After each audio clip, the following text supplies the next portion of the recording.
Hello and welcome back to Kim Reads as we continue with the story of my life. Chapter 14, Preparing for College. After the Frost King incident, I spent the following summer and winter in Alabama with my family. I was so happy that the bitterness was forgotten. The ground was paved, and with the crimson and golden leaves of autumn, and the musk-scented grapes at the end of the garden were turning golden brown in the sunshine. A year after I'd written The Frost King, I began to work on a sketch of my life. I was still haunted by the fact that whatever I wrote might not be my own fault, and no one was aware of this fear except Miss Sullivan.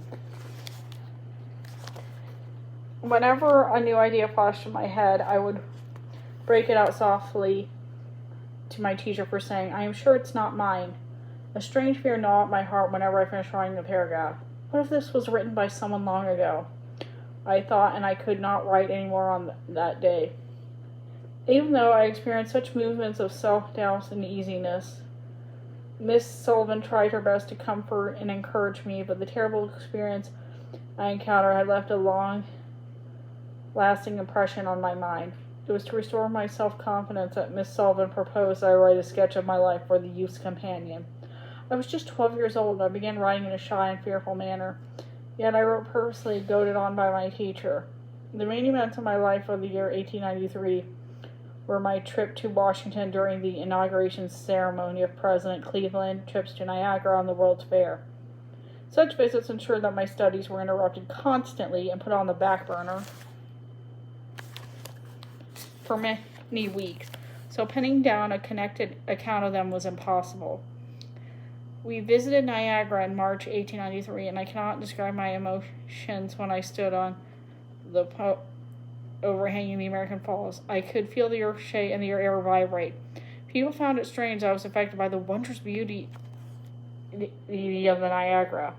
"What does this beauty mean to you?" they are always asking. "You can neither see the waves nor hear the roar." Well, in a sense, they mean everything. I cannot decipher or understand this meaning any more than I can fathom concepts like love, religion, or goodness.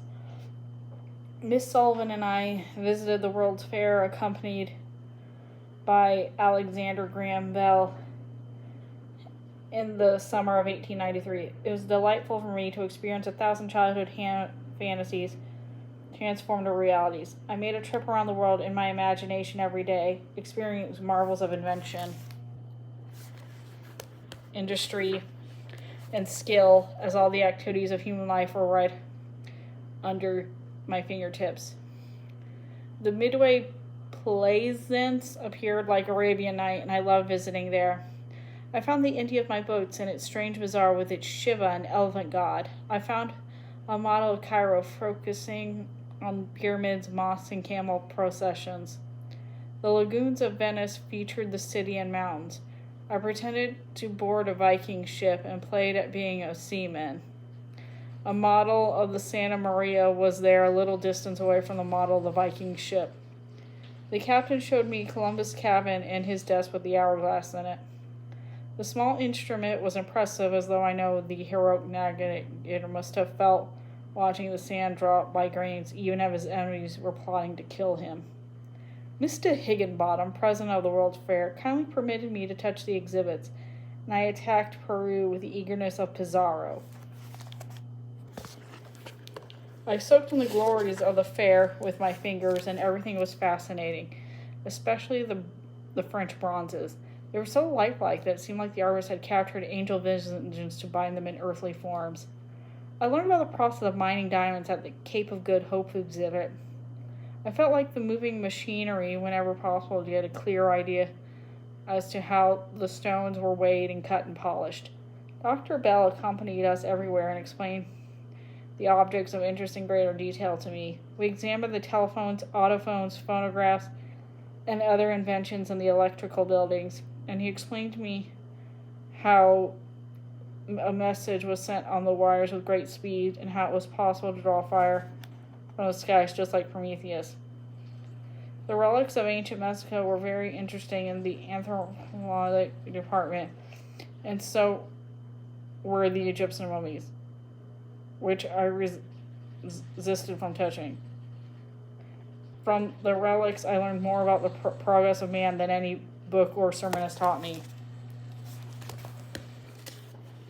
These experiences also strengthened my vocabulary, and the 3 weeks I spent at the fair enhanced a small child's interest from fairy tales and toys to the appreciation of important things in the real world.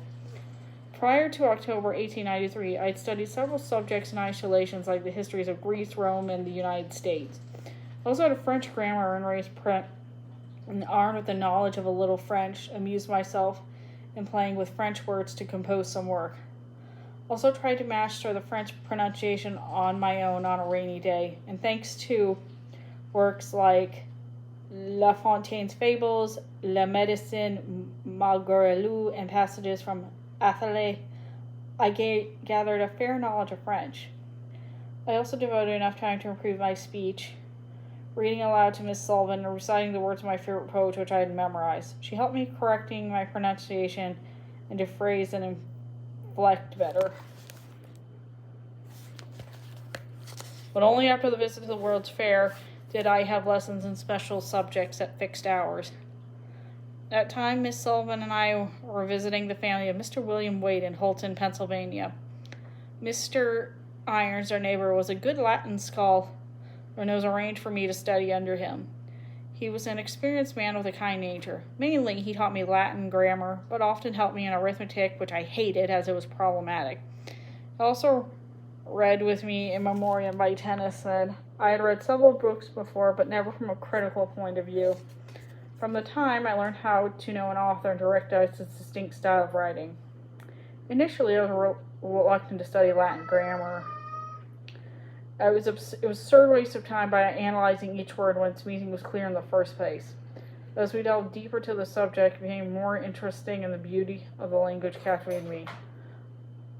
I amused myself by writing passages, and I enjoyed this pastime till date.